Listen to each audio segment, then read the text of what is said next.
I am Lucas Gilkey, and I am the Business Giver.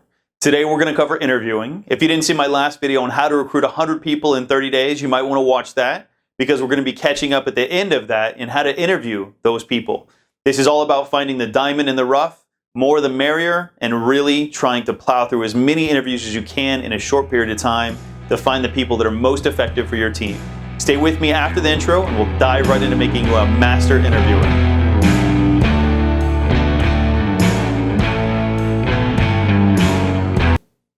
I have done over 1,000 interviews with people that I've been looking to hire. I've mastered this process and made it extremely efficient and simple so that anybody can do it and be a master at interviewing. Let's get started. We're going to start with the first concept, and it is resumes are worthless. Yep, I said it.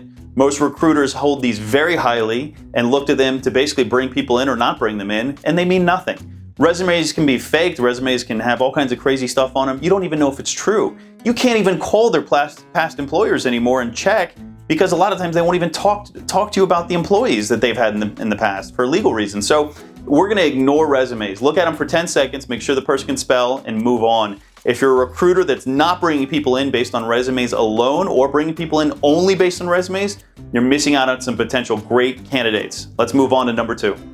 The number two most important thing in interviewing is to trust your gut. It's that simple.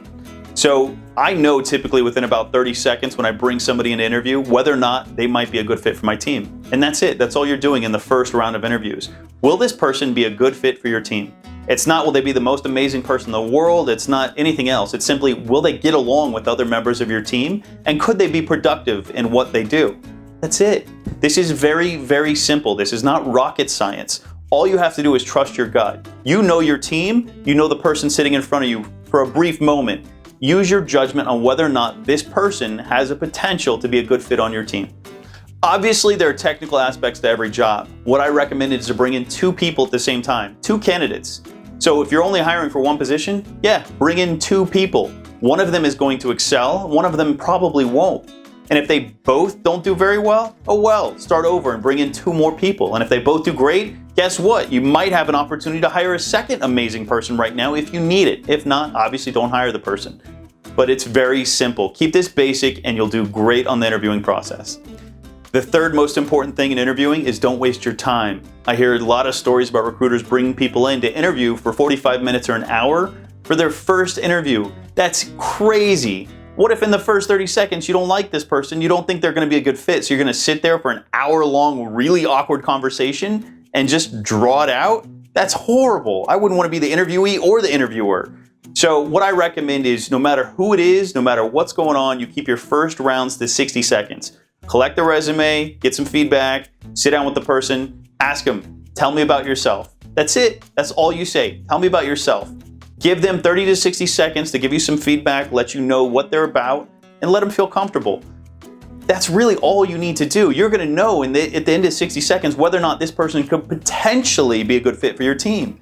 If they could potentially be a good fit for your team, kill the interview right there, 60 seconds, stop it, and tell them you're going to ask them to come back for a second round interview that's going to be more in depth. Don't go crazy on this first round interview stuff that a lot of people get caught up in. Your first round interview should never last half a day. I've been through those first round interviews. That's a horrible company. They have no idea what they're doing. Keep the first round interviews very short. Keep the person informed of how you're going to go through this process with them and if you're bringing them back for a second round. That's it. Keep it basic. So this is how my interview process sounds. The person walks in the room. Hi, my name is Lucas. It's great to meet you. Can I see your resume? They're going to hand you the resume. Immediately ask them, go ahead. Sit down, have a seat, and tell me about yourself. Just be quiet and let them talk.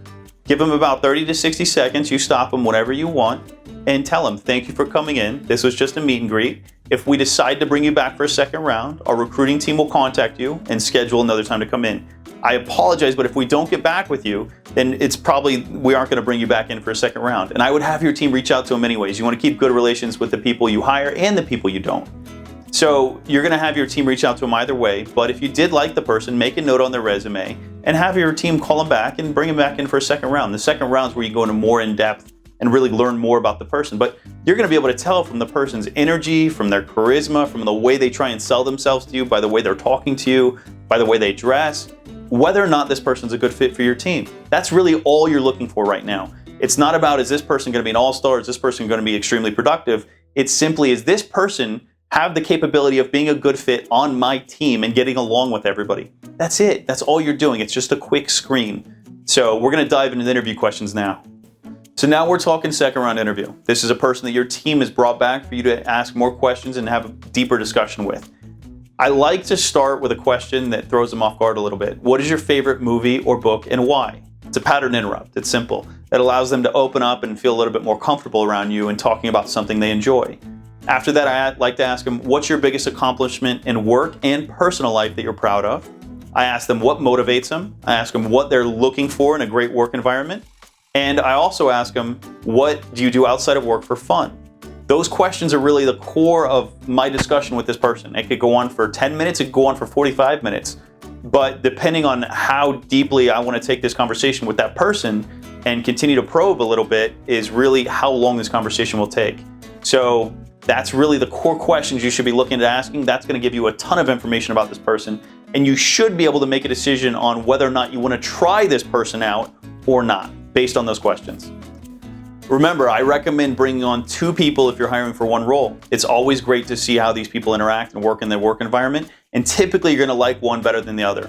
I don't like limiting myself in the interview process to somebody that may or may not perform and be what I expect. So that's why I like bringing in 2. It reduces your risk and it allows you to pick and choose between who's going to be the best person on your team. And by the way, if you end up with 2 great people, wonderful. And if neither one of them work out, great. You start over and you bring in more interviewees. So that's really it. Hopefully this interview process was simple enough for you to use on your own and really help you grow your business. It's been extremely effective for me with over 1,000 candidates over the years. And I am Lucas Gilkey. I am the Business Giver. Thank you for letting me serve you. And please subscribe or like this video if you're interested in hearing more about what I do and how I can give you in business. You can reach me directly at lucasgilkey@gmail.com. Thank you for your time.